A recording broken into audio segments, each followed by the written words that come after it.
उद्धव, ये शरीर केवल मेरी आराधना करने के लिए मिला है। मानव शरीर केवल भगवत प्राप्ति के लिए मिला है। इसी से केवल मेरी प्राप्ति हो सकती है और किसी योनि से नहीं। इस मनुष्य शरीर को मैं कृपा करके देता हूं। एक एक शब्द ध्यान से सुनना। उद्धव, ये मनुष्य शरीर केवल मेरी प्राप्ति के लिए है। मेरी प्राप्ति केवल इस मनुष्य शरीर से हो सकती है। इस मनुष्य शरीर को प्राप्त करके जो मेरी भक्ति नहीं करता, मेरे को प्राप्त नहीं करता, उसको बहुत दुख भोगना पड़ता है। सो परत दुख पावई, सिर धुनि धुनि पछताए, काल ही कर्म ईश्वर। अभी चूंकि माया आपको आकर्षित कर रही तो आपको यह शब्द समझ में नहीं आ रहा कि बाद में पछताना क्या पड़ेगा। बड़े बड़े महापुरुषों ने अंतिम समय की स्थिति का अनुभव करके ज्ञान के द्वारा कहा है, मन पछितई है अवसर भी। तब लगे गया शरीर, अब क्या होगा। जो हमने कमाया वो तो सब यही रह गया, और जिस लिए आया था वो तो काम कर नहीं पाया, अब क्या हो। भारी काल ही कर्म ईश्वर मिथ्या दोष लगा, झूठ बोलता है।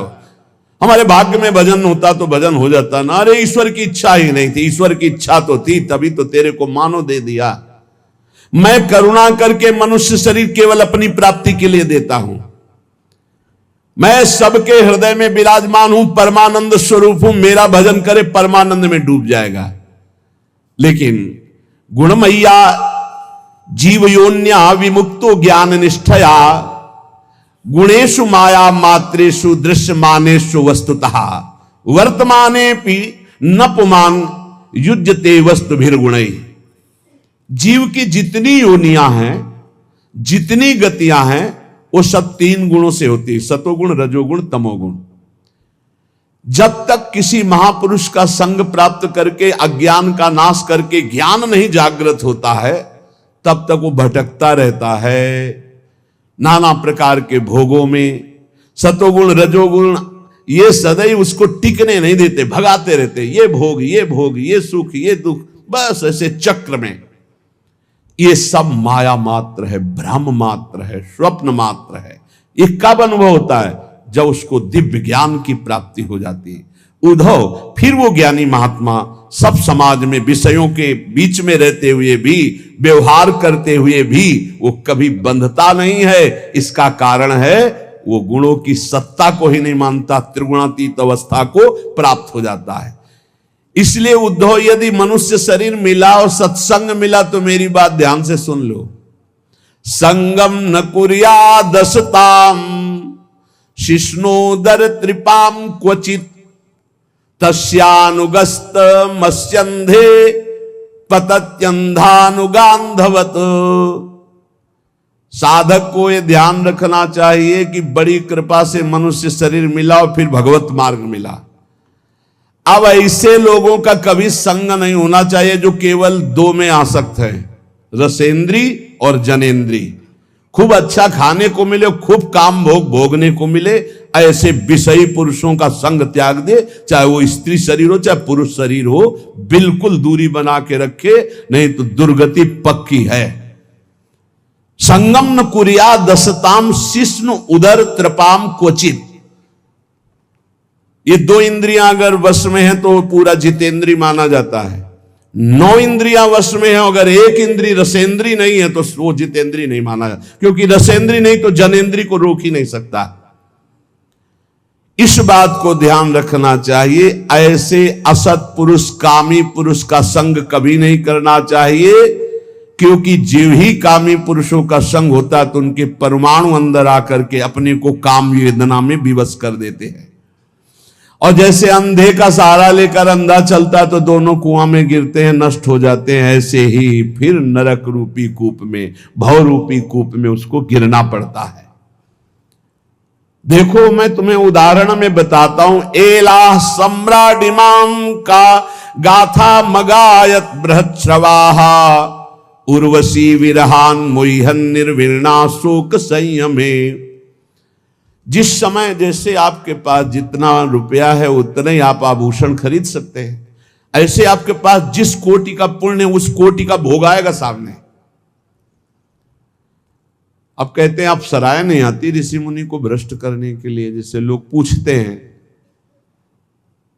तो 100 रुपया में जब आप फिसल जाओगे तो 1 करोड़ देने की जरूरत क्या है, और 1 करोड़ में तुम गिर गए तो फिर अरब देने की जरूरत क्या है, 1 अरब देने की जरूरत क्या है। तो अपने लोग तो बहुत ही मर्त के घृणित लोकों में, मृत्यु लोक के घृणित भोगों में भगवान को भूल गए, तो अप्सरा भेजने की जरूरत तो है नहीं, योग्यता ही नहीं है। अप्सरा देवी है, कोई साधारण नहीं है। बड़े बड़े ऋषि मुनि वंदित है वो, कोई साधारण नहीं, देवी है वो। और जो कृष्णानुरागी है वही आकर्षण से बच सकता है, दूसरा बच ही नहीं सकता। ना तपस्वी बच सकता है, ना कोई साधनात्मक भाव वाला। केवल मां में वे प्रपद्यन्ते, इसका उदाहरण है। आज तक उर्वशी जी जिसके सामने गई वो होश में रहा, त्रिभुवन में कोई ऐसा नहीं है। इतिहास साक्षी है उर्वशी जी की बात, ये क्योंकि भगवान नारायण की जंघा से प्रकट हुई है। और अर्जुन जी के सामने उर्वशी विवस्थी उर्वशी, पीछे महाभारत प्रसंग में जब चला था तो आपने सुना था। उर्वशी जी जब गई तो उन्होंने कहा, देवी आपके चरणों में प्रणाम पांडुपुत्र अर्जुन का। तो उनका ये क्या तुमने बोल दिया, महाराज देवराज इंद्र ने मुझे भेजा है आपके सुख के लिए, आप ये कैसा उल्टा शब्द बोल रहे हैं, अब दोबारा मत बोलना। तो उनका माता कुंती में और आप में मेरी दृष्टि में कोई फर्क नहीं। मां कुंती से भी श्रेष्ठ मानकर मैं आपको इसलिए प्रणाम करता हूं कि आप हमारे पूर्वजों की जननी है। इतना क्रोधित हुई, बार बार समझाया, अर्जुन मैं देवी हूं, मैं परम पवित्र हूं। जो पुण्यात्मा जन होते इस कोटि के, उनकी सेवा में मैं जाती हूं, मेरा दर्शन दुर्लभ है, सहवास तो जाने दे। मैं आई हूं, मेरी सेवा स्वीकार करो, मैं विवश हूं। अर्जुन ने कहा, कह दिया माता कुंती और आप में समान दृष्टि रखते हुए भी आप में श्रेष्ठ भाव हमारा है, आपकी चरण वंदना के सिवा और कोई शब्द सुनना नहीं चाहता। तो उनका, जा मैं साफ देती हूं, नपुंसक हो जा। स्वीकार कर लिया, लेकिन असत भावना नहीं उदय हुई। यह है कृष्णा शरणम मम, यह है श्री कृष्ण की चरण रज का सेवन करने की सामर्थ्य। मामे वे प्रपद्यन्ते माया में था। उर्वशी विकल थी और अर्जुन पुष्ट थे, केवल श्री कृष्ण बल। उर्वशी जी ने देवराज इंद्र की आज्ञा मानी कि इस समय महाराज पुरुरवा मृत्युलोक में सर्वश्रेष्ठ चक्रवर्ती सम्राट पुण्यात्मा धर्मात्मा, जाओ उनकी सेवा में। और उनकी सेवा तब तक करो जब तक उनकी सुकृत नष्ट ना हो जाए। और जिस दिन सुकृत नष्ट होंगे उस दिन हम एक लीला करेंगे, तुम शर्त रख देना। ये 2 भेड़ हैं, बकरे, भेड़ के बच्चे मेमना, इनको कोई चुरा ले जाए तो तुम हट जाना, या कभी सहवास के सिवा उनको निर्वस्त्र देख लेना तो हट जाना। ये 2 शर्त रख दो, और जहां उनके पुण्य क्षीण होंगे तो मैं ऐसी लीला करूंगा और तुम्हें बुला लूंगा। एक दिन अपने बगीचे में पुष्प वाटिका में देवी उर्वशी को देखा, भावरे हो गए। देखते ही उर्वशी जी से प्रार्थना की। उर्वशी जी ने कहा, मैं आई हूं आपकी सेवा में, शर्त है मेरे पास ये 2 भेड़ के बच्चे, इनको कोई चुराए ना, और मैं सहवास के सिवा कभी आपको निर्वस्त्र नहीं देखूंगी, और घृत के सिवा कोई मैं आहार नहीं करती, मैं देवी हूं। उनके अंगों से ऐसे सौरभ के मतवाले हो गए। कुछ समय व्यतीत हुआ, न दिन न रात, उनको पता ही नहीं चला। उर्वशी की बाहों में पुण्य सब छीण। एक दिन 2 गंधर्व आए, वो शयन कक्ष में थे, उनके बच्चे मेमना के बिजली की तरह चमके। उर्वशी जी ने कहा, मेरे प्रिय बच्चों की रक्षा करो। तो उसी स्थिति में बाहर निकले और वो चमक गए तेजो में गंधर्व। तो निर्वस्त्र देख ले, दोनों तरह की त्रुटि हो गई। उर्वशी जी अंतर ध्यान देवी है।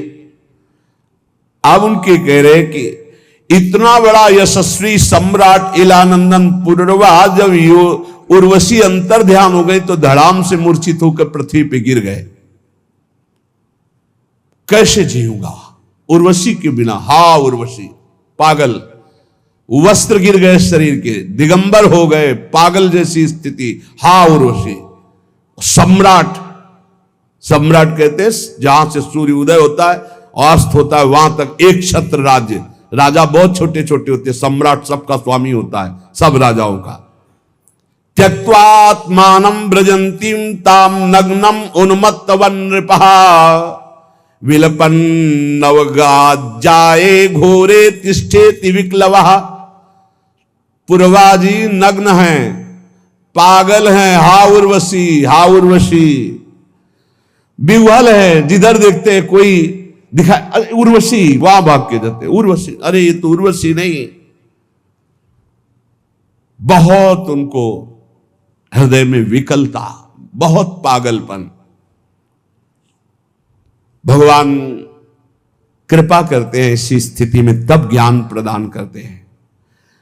वो बार बार हा देवी उर्वशी, एक बार दर्शन दे दे।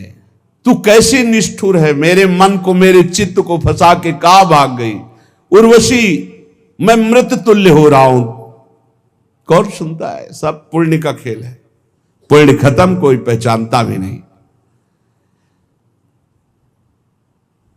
बस बिलाप, हाहाकार। भगवान अब कृपा की और ज्ञान दिए उनको, क्योंकि भगवान ही उनके चरित्र का वर्णन करें। जब ज्ञान हुआ तब देखा अपने को, ये हालत मेरी, धिक्कार है मेरे को, मैं अपने को सम्राट कहता हूं। अहो में मोह विस्तार काम कश्मल चेतसः देव्याग्रहित कंठस्य नायु खंडाय में स्मृता। हाय हाय, भला मेरी मूर्खता को देखो, मेरी काम वासना को देखो, मैं कितना नीच हो गया कि चक्रवर्ती सम्राट होकर उसकी बाहुओं में पड़कर कितने वर्ष खो दिए, फिर भी तृप्ति नहीं। मेरी विस्मृति की हद हो गई। ना हम वेदाभिर्निर्मुक्तः सूर्यो वाभ्युदितो मुया मृषितो वर्ष पूगा नाम बताहानि गतान्युत। हाय हाय, ठगा गया, लूट लिया गया। जब ज्ञान भगवान ने दिया तब कह रहे हाय हाय, ठगा गया, लूट लिया गया। कब सूर्य उदय हुआ, कब अस्त हुआ, यह भी ज्ञान नहीं रहने दिया उर्वशी ने। बड़े खेद की बात, दिन रात बीतते गए, मैं कभी तृप्त नहीं हुआ। आश्चर्य है, इतना भी अज्ञान होता है। मैं नरदेव शिखामणि चक्रवर्ती सम्राट पुररवा और एक स्त्री के हाथ का क्रीड़ा मृग खिलौना बनकर आज पागल घूम रहा हूं। देखो देखो मेरी ओर देखो, मैं प्रजानाथ कहलाता हूं। मैं प्रजा की रक्षा करने वाला, मर्यादा रखने वाला सम्राट हूं। मेरी दुर्दशा देखो, मैं अपने शरीर की रक्षा नहीं कर सकता, केवल यह दुर्दशा काम ने की। कुतस्तस्यानुभावा स्यात् तेज ईश्वत्व में बवा यून्व गच्छम स्त्रियम यान्तिम खरवत पादा ताड़ितः। मैं लात खा करके भी उसका संग नहीं छोड़ने की भावना की। ऐसा ही है, आसक्ति ऐसी प्रबल होती है। चिंतामणि ने धक्के लगा दिए, लेकिन दरवाजा छोड़ने की स्थिति नहीं थी बिल्वमंगल की। वो तो जब पिटवा कर बाहर किया कि अगर दोबारा कदम, तब भगवान ने ऐसी दयनीय दशा में ज्ञान प्रदान किया कि ये वो है जिसको मैं इतना प्यार करता हूं, सर्वस्व अर्पण, गुलाम हो चुका है उसका, और उसको धन से प्यार है, मेरे से नहीं। इसका मतलब मेरा प्यार गलत जगह है, मुझे सही जगह प्यार करना चाहिए। सही जगह तो संतों के पास है। तब उनको श्री कृष्ण रति प्राप्त हुई। देखो मेरा प्रभाव, थर थर कांपते हैं सब। मेरा तेज, मैं स्वामित्व बल से युक्त हूं, सम्राट हूं, लेकिन मैं उसके लात खाकर भी उसके पीछे आसक्ति से डोलता रहा। किम विद्या, किम तपस्या, किम त्यागेन श्रुतेन वा किम विविक्तेन मौनेन स्त्रीभिर यस्य मनोहतम। इस काम ने जिसको रौंद दिया, उसका तेज किस काम का। किस काम की वेद्यता ज्ञान उसका, किस काम की तपस्या और शास्त्राभ्यास, कुछ नहीं। जिसको काम ने रौंद दिया वो किसी काम का नहीं। संदेह नहीं कि उसका मौन व्रत नियम सब व्यर्थ हो जाता है जो काम के अधीन होकर काम का गुलाम बनता है। स्वार्थस्या, ये भगवान सुना रहे हैं उद्धव जी को, स्वार्थस्या कोविदम धिंगमाम मूर्खम पंडित मानिनम योहमीश्वरताम प्राप्य स्त्री भीर्गो खरवज्जिता। मुझे पता नहीं चला कि मैं कितना नीचे गिर रहा हूं। कल एक उपासक कह रहे थे कि जब से मैं जन्म लिया तब से हमारे ऊपर कृपा है, कभी काम जागृत नहीं हुआ। एक बार तो क्षमा कर दिया, चलो। फिर दोबारा बोले कि मेरे अंदर कब, अरे हम कहा चुप रहे भाई, चुप रहे। जिस पर भगवान की कृपा है वो काम विजयी होता। जो काम विजयी होता कभी सांस नहीं ले सकता मैं काम विजयी हूं, क्योंकि सांस लेते ही सांस में काम आ जाएगा। प्रभाव है। एक बार कह के ईमानदारी से यदि काम विजयी हो, एक बार कह के देखना, अकेले में कह के देखना मैं काम विजयी हूं, और उसी दिन से समय लिख लेना। 24 घंटे के अंदर अगर मुंह भरा ना गिर जाना तो हमें बता देना। जब जब अभिमान किसी बात का हुआ भगवान ने तब तब अपने भक्तों के अभिमान को चूर किया, फिर औरों की तो बात जा लेता। नारद जी इतने दुल्हन में आसक्त हो गए कि अपने स्वामी को श्राप दे दिया, जैसे मैं स्त्री के विरह में वियोग में दुखी वैसे तुम दुखी होगे। मुझे जो बंदर का शरीर दिया यही तुम्हारी सहायता करेगा, जाओ मैं श्राप देता हूं। अपने को बड़ा स्वतंत्र समझते हो, भगवान समझते हो, आज नारद से पाला पड़ा है। आज तुम देख, तब हरि माया दूर निवारी, तहां न रमा न राज कुमारी। अरे प्रभु ये क्या, लेकिन हो इसका बहु अभिमाना शोक हो अंचः कृपाले। जाओ जपो जाए शंकर सतनामा। उनसे आए थे ना मुझ टेके शंकर भगवान से, मैं काम विजयी हूं, मना किए थे नहीं माने, फिर आए। कभी अहंकार मत करना प्रभु जी, यदि आपका सही ब्रह्मचर्य चल रहा हो 10-5 महीने से, साल से, तो कभी अंदर गर्व मत कर लेना कि मैं बहुत काम विजयी हूं। 10-5 वर्ष की बात नहीं, 10-10 हजार वर्ष, ये मिनट में मिट्टी में मिल जाओगे। अहंकार नहीं। भगवान वर्णन कर रहे हैं भगवान उद्धव जी को बहुत होश में। मुझे अपनी हानि लाभ का पता ही नहीं चला। मैं अपने को बहुत शास्त्र ज्ञानी मानता था, पुररवा जी कह रहे, पर हूं पूरा मूर्ख। धिक्कार है मेरी पांडित्य को। मैं चक्रवर्ती सम्राट होकर भी गधे की तरह लात खाता रहा, और फिर भी मैं अपने को ज्ञानी समझता रहा। ऐसा बलवान काम है। देखो, पैर छुआएगा, हाथ जुड़वाएगा, बड़े बड़ों को रौंद के फेंक दे, उसका नाम काम है। जो ऐसे काम को भी रौंद के निकल जाए उसका नाम राम है, उसका नाम श्याम है। उली के नाम बल से निकल पक्की। अहम का एक स्वभाव होता है, वो अपने को अच्छा पेश करता है। मैंने कुछ ऐसा तो नहीं कहा, कोई गाली तो नहीं दी, यही तो बताया आपकी कृपा से। पर वो आपकी कृपा, नारद जी भी बोले थे हरि जी से कि आपकी कृपा से काम विजयी हो गए। शंकर जी ने मना किया तो उनसे कहना मत। भगवान ने कहा आपकी क्या बात है काम विजय, जो आपका सुमिरन कर ले वो काम विजयी हो जाएगा। ऐसा तो है, बिगड़ गए। 4 ही कदम चले होगे कि माया ने नगर रच दिया। अब वो स्वयंवर में राजा जो है, आओ महाराज क्या हो रहा है, बोले स्वयंवर हो रहा है लड़की का। तो नारद जी को लगा चलते हैं, प्रणाम नमस्कार तो सब करते ही है, प्रणाम। आओ महाराज, लाओ राजकुमारी को प्रणाम कराओ। राजकुमारी साक्षात भगवती मोहिनी माया झमझम करते हुए नूपुर। तो नारद जी के हृदय में कुछ हो रहा है नहीं। जैसे राजकुमारी नजदीक आई और देखा ऐसे, अब राजकुमारी कोई घूंघट करके थोड़ी आएगी, ससुर थोड़ी नारद जी। जो ही नारद जी की तरफ, नारद जी ने देखा सो कहा भगवान जिंदगी में कुछ नहीं चाहा, एक बार ये राजकुमारी जयमाला डाओ। जो ही कहे महाराज इस कुमारी कन्या का जरा हाथ देखो, दूल्हा का। जो ही रेखा देखी तो रेखा में लिखा था जो इसको बरेगा अविनाशी, जो इसको बरेगा महान वैभवशाली। अरे बोले अविनाशी हो गए, वैभवशाली हो गए, दुल्हन मिल गई, पूरी तपस्या का फल मिल गया।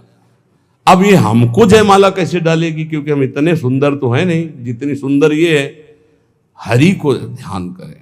यही खास बात भक्त में होती है कि चाहे जैसी परिस्थिति, उसको ये लगता है मेरे प्रभु से ज्यादा मुझे कोई प्यार नहीं करता। एकांत गए और जे भी भगवान का ध्यान किया तो भगवान प्रकट हो गए।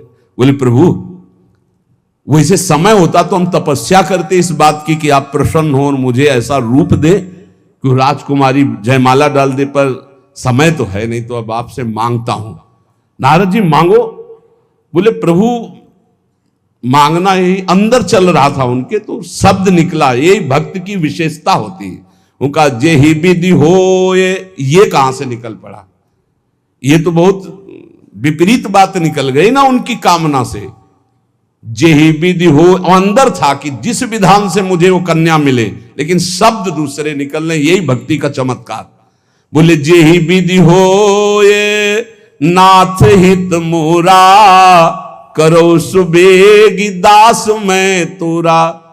भगवान ने कहा जे ही विधि होई परम हित, नारद सुनो तुम्हार। वो कह रहे जे विधि हो ये नाथ हित मोरा, तो जे विधि हुई है परम हित। हित है नहीं, परम हित।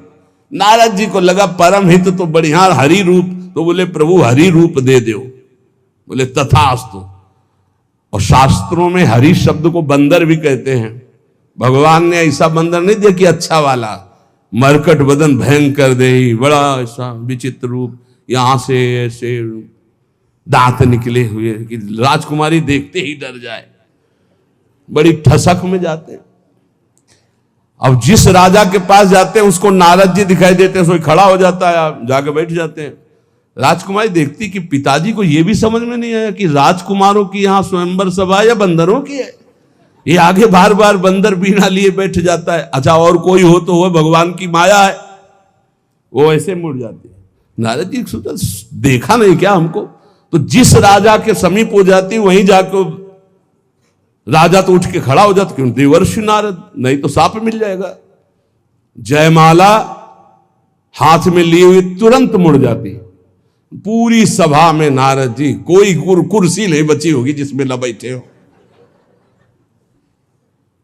अब इतने में देखा सांवले सलोने 16 वर्ष की अवस्था अरविंदाक्ष गज की चाल से सभा में प्रवेश हुए। देखते ही जयमाला डाल दी, हाथ पकड़ा लेके चल दिया। नारद जी ने कहा कि ये नेत्र पहचाने से लगते हैं, रूप तो थोड़ा बदला हुआ है, लेकिन ये ऐसा लगता है हरि है क्या? पहले भगवान शंकर के पार्षद थे, बोले थोड़ा अपना चेहरा भी देख लो, बहुत दुल्हन की चाह में हो।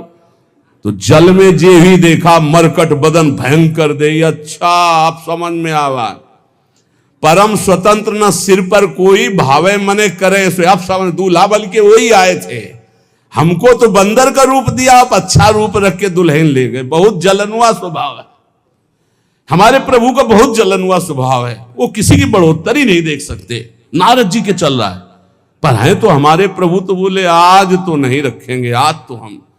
और जो ही भागे प्रभु की तरफ, परम धाम की तरफ, तो रास्ते में मिल गए। एक तरफ लक्ष्मी जी और एक तरफ राजकुमारी। कभी इधर मुस्कुरा के बात करते, कभी इधर। नारद जी देख के चल गए, तुम्हारे पास तो थी ना बीड़ा के सिवा कुछ था नहीं। जिंदगी में एक बार सोचा था यार कि दुल्हन मिल जाए, वो भी ये ले गए। सांप भगवान ऐसे कह रहे, भगवान ऐसे खड़े, नारद जी सांप दे रहे। जब भगवान तब उनको होश। तो अगर कोई साधक बचता है तो गुरु कृपा भगवान नाम से, कभी अहंकार ना करे। देखो मेरी दशा तो देखो, मुझे अपनी हानि लाभ का कोई पता नहीं, मैं अपने को बड़ा ज्ञानी मानता था। पुरवाजी कह रहे, धिक्कार है मुझ मूर्ख को, मैं चक्रवर्ती सम्राट होकर लात खाता रहा और उसकी अधीनता स्वीकार करता रहा। मैं वर्षों तक पता ही नहीं चला कब दिन गई कब रात गई। इस दुष्ट काम ने मेरे चित्त का अपहरण कर लिया। पुष्चल्यापहृतम चित्तम को नन्यो मोचितुम प्रभु, आत्मा रामेश्वरम मृते भगवंत मधोक्षजम। आत्माराम जीवन मुक्त इंद्रियातीत भगवान श्री कृष्ण की कृपा के बिना कौन इस माया पर विजय प्राप्त कर सकता है। बिल्कुल गांठ बांध लो, किसी की ताकत नहीं। जो मुझे ये ज्ञान मिला है वो उन्हीं की कृपा से, और ये भगवान श्री कृष्ण उद्धव जी को सुना रहे हैं। यद्यपि बोधितस्यापि देव्या में सूक्त वाक्येन दुर्मते मनोगतो महामोहो नापयात्य जितात्मनः। यद्यपि देवी उर्वशी ने मुझसे कहा था कि मेरे से आसक्ति मत कर, वैदिक सूत्रों का भी सिद्धांत बताया था, पर मेरी बुद्धि मारी गई थी। मैंने समझा कि अब मेरे जीवन भर के लिए मेरी साथी नहीं, मैं इंद्रियों के हाथ बिक गया, मैं लुट गया, मैं कुछ नहीं समझ पाया। जो रस्सी को सांप समझ करके दुखी हो रहा है तो रस्सी ने उसका क्या बिगाड़ा, ये उसकी सोच ही तो है। ऐसे उर्वशी ने मेरा क्या बिगाड़ा, मैं अजितेंद्री खुद नष्ट हो गया हूं। क्वायम मली मशह कायो दौर्गंध्याद्यात्म को असुचि क्वा गुणा सोमनस्याद्या हृदयासो अविद्या कृतः। कहा ये मैला कुचैला मलमूत्र से भरा शरीर अपवित्र, और कहा मैं आरोप कर रहा था कितनी सुकुमारी, कितनी सुंदर, कितनी पवित्र, कितना सुगंध, ये सब मेरे अज्ञान की हद हो गई। पुत्रो किम स्वम्नु भार्याया स्वामिनोग्ने स्वगृद्धयो किम आत्मनः किम सुहृदामिति यो नावसीयते। ये शरीर किसका है? इसे मैं माता पिता का मानूं या पत्नी का मानूं या पुत्र का मानूं या जो स्वामी है इसका पालन कर रहा है, या मरकर जब जलेगा अग्नि का मानूं, या गीद कुत्ते नोच नोच खाएंगे उनका मानूं, या गाड़ देने पर कीड़ा बन जाएगा उनका मानूं। अरे क्या है ये शरीर? मायाकृत। इसी पे आसक्त होकर परमात्मा चिंतन छोड़ दिया और कामाधीन हो गया।